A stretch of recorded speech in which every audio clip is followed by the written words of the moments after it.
Heroes in Crisis issue 5, Tom King writing, Clayman on art, with a couple of pages by Travis Moore as well, I believe. So, yeah, what did you think of Heroes in Crisis issue 5? You've been a bit down on it.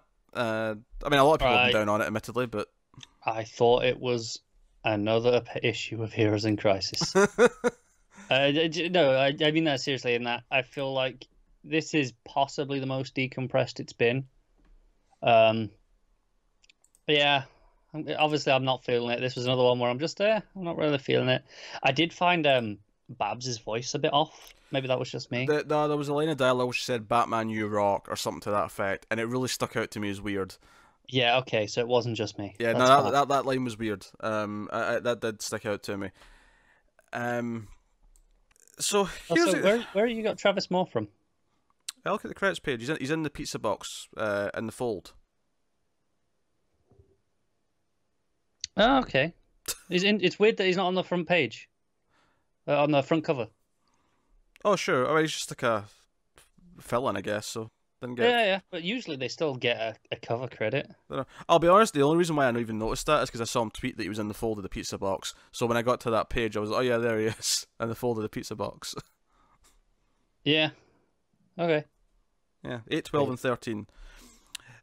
So Booster Gold and Blue Beetle are kind of planning to try and like exonerate him by solving the crime, and Blue Beetle wants because of course they are wants to try and steal evidence from the Flash again, even though it failed miserably and got him locked up the first time. His thinking is that it's the dumbest thing possible, so the smart heroes won't think of it because it's so dumb.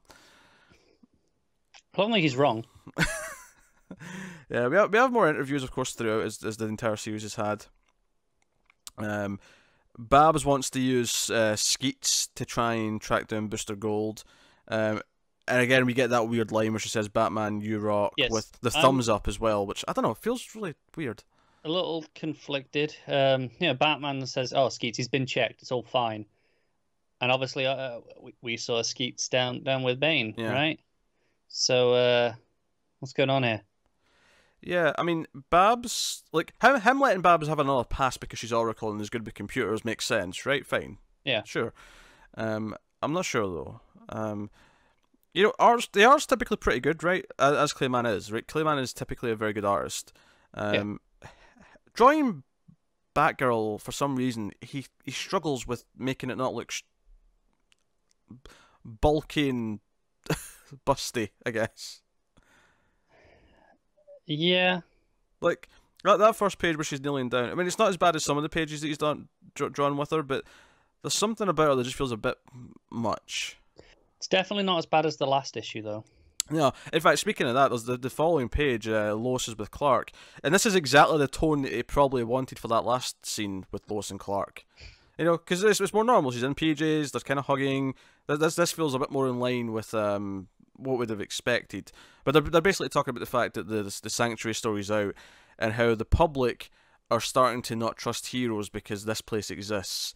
And they didn't know about it, that they were being lied to about it. So, I mean, the issue kind of builds up to Superman making this big speech with Wonder Woman on TV, where he talks about heroes being human, and this shouldn't terrify you. This should comfort you that they're humans like you, that they need help, they have problems, and that kind of thing.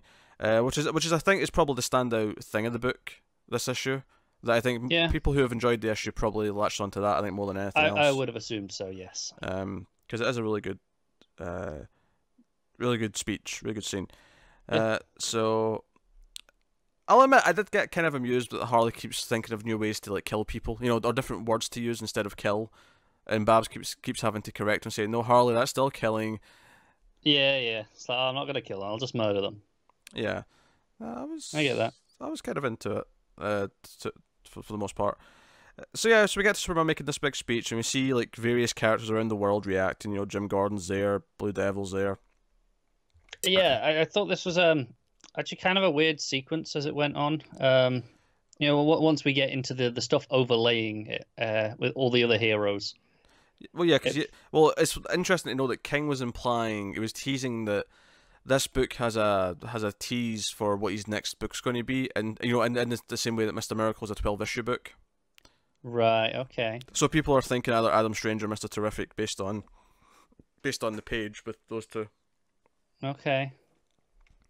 I get that, but then like the sequence goes on, and we go through all these other heroes, and I don't quite get a lot of none of them have any relevance to this story, right? So it felt a little strange to choose all of these to me. Maybe there's a reason I don't get yet, but I don't know. That one was weird to me. I think it was just to show a wide array. Cause you've got that page that goes from Atom to Swamp Thing to Zatanna to Starfire to Aquaman. Yeah. Which is, I mean, actually, to be honest, that's one of the best pages of the book in terms of art. I actually really like that page. No, it is. I happen to agree. Great. The art on these, it's like 3 or 4 pages. Between Adam Strange, you've got the Shining Knight with the dragon, then you've got all the others. I thought it was a great sequence in terms of the art. It just felt kind of strange in this book. I think what I liked about that page specifically is I like how they're in like 5 columns, but they don't necessarily stick to their columns. I like Starfire especially is almost barely even in her column, because her column's like the space background, but she's actually mostly in the other panel. Yeah, none of them are in it. Atom is over here. Swamp Thing, you have just the flowers coming out. Zatanna's whole hand. Yeah, Aquaman has the tentacles of the octopus or whatever at the top, kind of bleeding over. Yeah. It's a really nice page. It is. The page before the full page spread.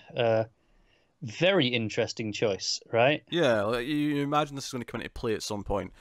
And then one of the final scenes of the issue towards the end is as the speech is still going on, is you see the city, right?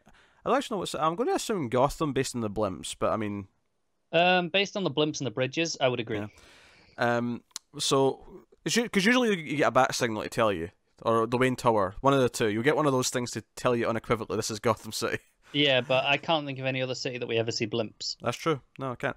But you see a rose wash up at the edge of the shore, and a hand picks up. It's got a red glove on, whoever it is, and obviously you can't help see a rose and not think, okay, is this Poison Ivy related, right? Sure. That's what my mind jumped to. I don't know. Mine didn't jump to that, but okay. I mean, she did die in this story. Yeah, she did, but I don't know. My mind just didn't go to it, but fair enough. That's where my mind went, just because she's been a feature in this story. I'm not suggesting that's who this is. This looks like a man from the shadow. But again, I have a guess based off the very next panel. Oh, go on. What's your guess? Well, the next panel is we need to discuss what Booster and Ted found. Mm-hmm.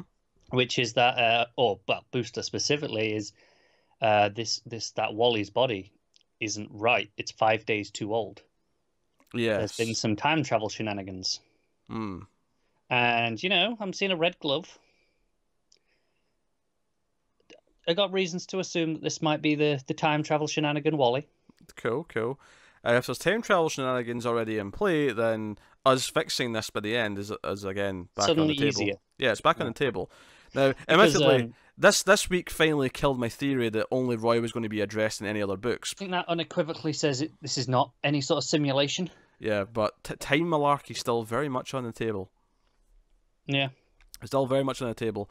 And again, this is the thing, like, even if you think I'm in denial about Wally, I'll keep coming back to it. There is no way Poison Ivy's staying dead. There is not one iota of possibility that Poison Ivy, one of the most merchandise-selling machines that DC have, is staying dead.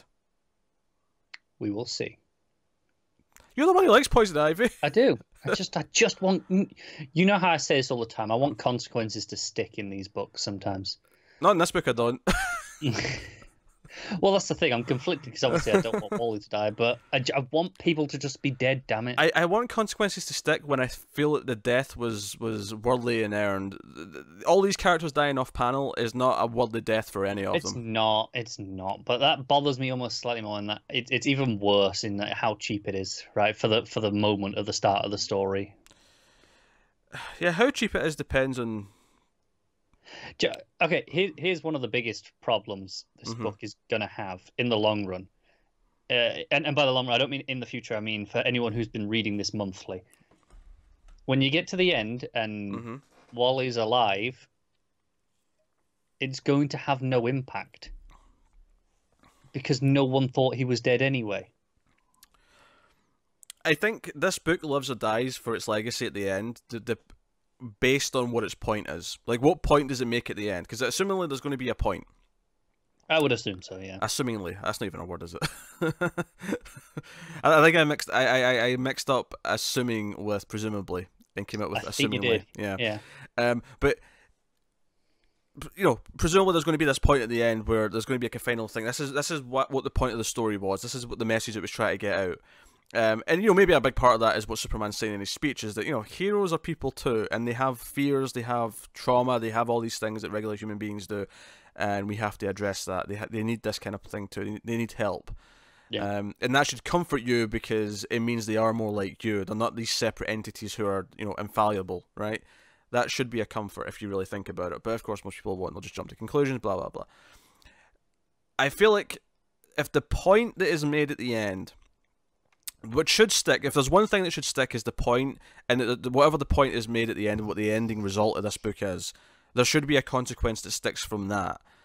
And if that feels like it was worth something, if that feels like whatever it sticks at the end of this is worth the point it's making, and by sticking, and then should stick for a long time, you know, if it does kill someone at the end, that person should stay dead for a while, you know, forever maybe.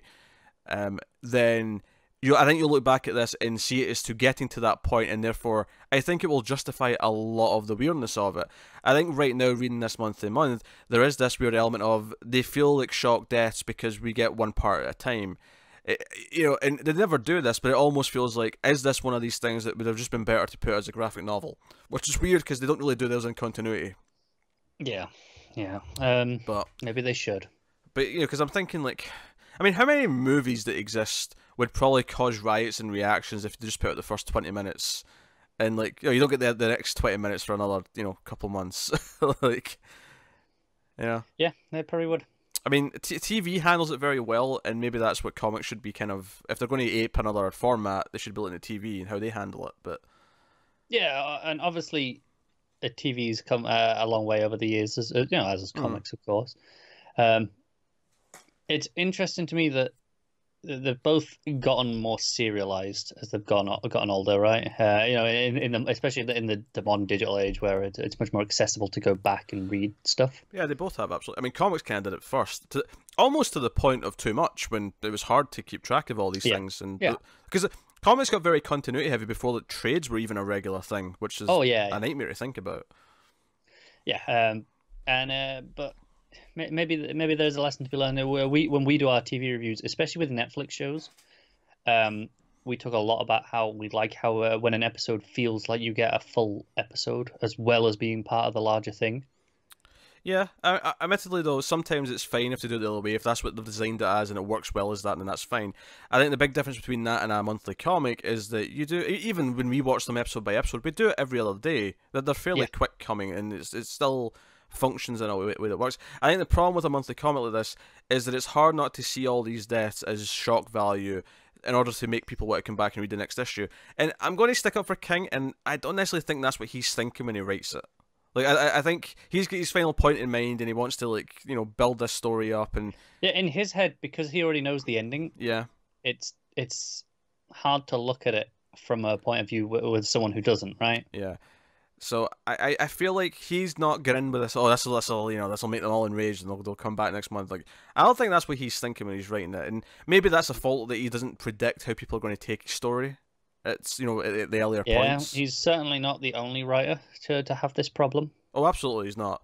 Because King, for the most part, seems like a fairly reasonable guy to talk to. You know, when anyone ever criticizes his work on Twitter or something, he tends to be quite responsive to it and talk about it and whatnot. Obviously, I've not been into this story, the writing in general lately.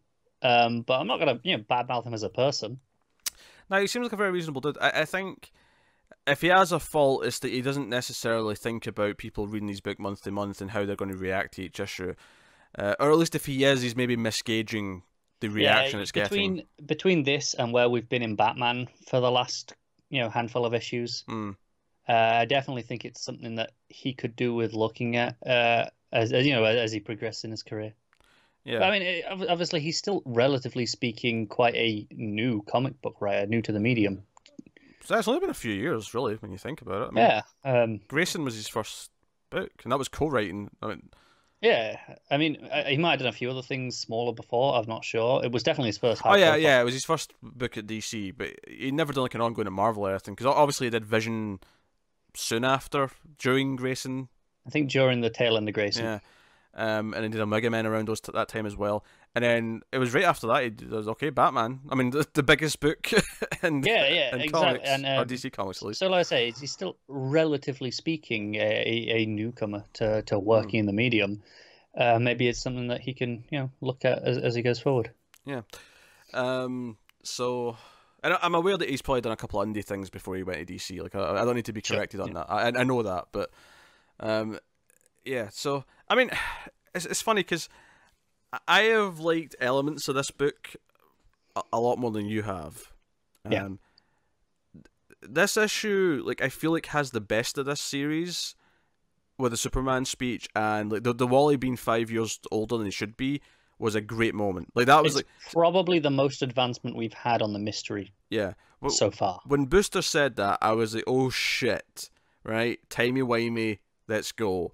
And I was kind of like into that as an idea, but it also like every time it cut to an interview of one of the heroes who for the most part in this issue are kind of small time heroes. Most of those weren't really landing for me anymore, and I almost started to feel like, I could probably do without these interview pages now. They're starting to. There's too many. Like like don't get me wrong, there are bits that I like in them, like I think it was the Protector, the don't do drugs. I did drugs. Yeah, I feel like there's like 4 or 5 per book, and there probably should be just like 2 per book, maybe at the book ends. Yeah, yeah. Or It's something. just like they kind of like individually reading the page, they're often fine. Yeah. Like I just mentioned that Protector one. Yeah, it gave me a good chuckle, but I mean, it kind of really hurts the flow of the book because that went from the exciting stuff, Booster with Flash, and then that page with that interview page, and then into the Superman speech. I don't know. It kind of really just took me out of the moment of the flow. Assuming this does not anger me at the end, I genuinely believe, and I've said this in a few of the issues, but after issue 5, I genuinely believe this will read better in trade. I think reading all this back to back will make the stilted kind of structure to it work better because it's a whole. And I think the biggest problem is getting one chunk of this monthly and having just the story progress this much. And I don't necessarily need the overall story to progress that much, but I need an arc for like one character to progress over an issue Yeah, to make it feel like an it's issue. going back to what I said about the TV shows. Feeling like I got something out of each episode, and here, I need something out of each issue, and I don't feel like I've gotten that in any of them. I mean, arguably the first one had that because it at least had the okay, that's the setup. Yeah, the discovery So of what's going on. yeah, but since then, I don't feel like there's been okay. That's the thing. This issue that will have as the ongoing plot arc that while everything else carries on around it. Yeah, it's a murky one. It's funny because some people are just like, oh, I hate this. This is like horrible DC. We're back in New 52. It's Didio telling King to like kill tons of people, and that's like the most cynical side of it. That's when you get to doom and gloom. And I don't want to jump down that hole because I don't feel like it is just that. But at the same time, it does have all these problems. It's hard to kind of. I do think I can be very okay with decompressed storytelling. If anything, I do prefer it because and obviously you like Bendis, but I see it a lot with Bendis is even Naomi issue 1, which me and Matt both loved. Me and Matt both raved about that book and gave it a 9. I think he gave it 9.5. I see people saying, "Oh, not enough story happening in this issue. The comics are too decompressed," and I'm like, I kind of like this level of decompression. To me, this is kind of what good serialized storytelling does. But whatever. No, that's fair. I think here though, when we are this issue is the midpoint. Yeah, this is the middle of the main issues. Only just got our first clue, really. With this Wally thing, that's the first proper clue to the mystery, as far as I'm concerned. I think it's taken a bit too long to get to the first real breadcrumb. What I think is interesting is that this was 7 issues and it got bumped up to 9, and I wonder if those 2 issues were in this first half. It kind of feels like that. This is where like I'm willing to bet they were. Like they like someone wanted more, basically just character introspection in the first half, so we got 2 more issues of that before it kept moving. I bet you about an issue's worth is all those interview pages. You That's cut out true. those, and That's add true. in a couple of extra page, some because it is so serialized. You can move some stuff around from each issue. You do that, cut out all those interview pages. That probably gets it down to 8 already. Maybe even 2 issues, to be honest. But by the time Depends we how get to many the there are. end, Yeah, I mean, yeah, maybe. if these interviews got all the way to the last issue, which they might, I mean, how many were in this one? So you had Booster, Commander Steel, Solstice, Protector, and then Harley at the end. and then Harley. So that's 5 in this issue alone. Yeah, so if it's 5 times, I'm going to assume the last one doesn't. I'm going to assume issue 9 doesn't, just because it's the last one. Oh, yeah, but that's still 8 times, so that's 40 pages. That's 2 issues. That's 2 issues. There's 2 full issues, and I've liked some of them, so it's not like they've all been bad. Yeah, and that's it. I'm not saying cut all of them immediately, because obviously especially the bookend ones I think are okay. Those typically work a little bit better because they don't hurt any flow. But I mean, yeah, there's your 2 issues already. Yeah, because I was fine with this pace back in issues 2 and 3. I think issue 3 I liked quite a bit, actually. In fact, I liked issue 4 outside of the big problems I had. Like issue 4 I thought had the best story of the 4 up to that point. But it had those other, the problematic panels, it had the other things that were bugging me, and kind of dragged it down a bit. This one's a weird one where it's probably the first time I feel like the story's not advanced enough for where it should be, given that we're halfway through it now. I feel like we're still in the opening act. Or It's so conflicting, right? it's kind of what you just said, actually. This discovery about Wally feels at the end of Act 1, but we're at the end of issue 5 after, out of 9. Yeah, that's why it's so conflicting, because that is arguably the biggest leap forward in the plot we've had in any issue. Yes. Yeah, I'm going, well, hang on, I don't feel like we've moved forward enough. It kind of, it makes you realise, doesn't it? Yeah. But I mean, I'm still like invested in the sense that I care about all these characters. It's not like badly written for the most part. I mean, there was that weird Babs line that really stuck out to me for some reason. And it's funny because obviously King's been writing Batman and Batman characters for a while now. Yeah. He's typically pretty good at it. I wonder if there's something else at play here that's making her act different. And I don't think there is necessarily, but it just, that line stuck out to me as being like, that doesn't sound like Babs. She doesn't feel like there's anything causing her to act different. Just felt a bit off. Because the rest of it's fine when she's jumping. Because one of the other nice pages of the book actually is her jumping with Harley off the building. It's during Superman's speech. Like they're kind of leaping and it's like all shadowy and there's it's a nice panel. It's a nice page, and she's like Harley, don't kill, no killing. And I'm like, okay, this feels like Babs, but Batman giving the thumbs up to Batman and saying "You rock" feels oddly out of character. Like, and it's not so much that Barbara Gordon doesn't have that sense of humor, and I can see her saying that to other characters. I've never seen her speak to Batman like that. She's usually a little more formal with Bruce, and not like really like strict. Like it's not like like a student and a teacher sort of formal. Yeah. It's just I feel like her sense of humor just maybe lends itself. Like I can see her being cheesy like this when she's like with a kid she saved or something like that. Yeah, even with Dick. But to other heroes, I feel like it's more of a snarky, not in a bad way, like a fun snarky kind of, like sarcastic. Yeah, but maybe a bit sassy if you want to throw that in there. Just a little bit sassy. Whereas this just kind of felt cheesy. It was almost like she was being sarcastic with him because it felt so off. Yeah, and to be honest, even some of the Batman dialogue felt him going, "Oh, I'm Batman. I don't do press." I'm like, I know that's technically true, but it just felt like a weird line for him. No, that's fair. All right, what are you rating it? I'm gonna go with a 4.5 in that. I feel very similar to how I have been. Slightly better than the last issue in that I got some advancement, but also a lot of pacing and structural issues as I'm reading it. I'm gonna go with a 6. There's still things I really like in this book. Some of the problems are mounting up a little bit, but I was really excited by the Wally revelation. I like the Superman speech. There's some really nice pages in here, but Bab's dialogue was a bit off in a couple of panels, and her art was a bit off in a couple of panels. It's almost like no one right now who's drawing her knows how to draw that bat symbol over her boobs in this new costume. Like, it always seems to be kind of skewed or weird, or like, how do we put this over her breast? No one seems to know how to do it right now. With the possible exception of who was it designed? It was Murphy, wasn't it? Oh, Murphy. It was Murphy. Yeah, like Murphy seemed to know what he was doing because he designed the suit. Everyone else since seems like they're struggling to make it look right in any pose other than just standing upright. Yeah, that's fair. But hey, so I got a 6. Matt, he gave Heroes in Crisis a 7.5. Let's remember though, that's on the lower end for Matt. I mean, I'm going to take a guess and say the extra 1.5 over me is purely that Superman speech. I'm going to call it right now. He's not here to tell me that, but I'm guessing it.